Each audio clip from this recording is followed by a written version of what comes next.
న్యాయ కార్యనిర్వాహక వ్యవస్థల కంటే భారత రాజ్యాంగమే సర్వోన్నతమైందని భారత ప్రధాన న్యాయమూర్తి జస్టిస్ బిఆర్ గవాయ్ ఉద్ఘాటించారు.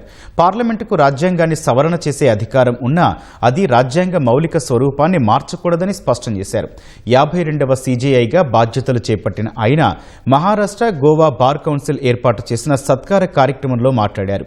భారత్ పురోగతి సాధించడమే కాకుండా ఆర్థిక, సామాజిక రంగాల్లోనూ అభివృద్ధి చెందడం సంతోషంగా ఉందన్నారు. న్యాయ కార్యనిర్వాహక వ్యవస్థ, సుప్రీంకోర్టు, పార్లమెంటు కంటే భారత రాజ్యాంగమే సర్వోన్నతమైందన్నారు.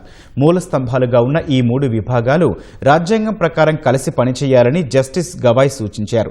ఇందులోని అన్ని వ్యవస్థలు సహకారం అందించుకుంటూ పరస్పరం గౌరవించుకోవాలన్నారు. రాజ్యాంగ మౌలిక స్వరూపం పటిష్టంగా ఉందన్నారు.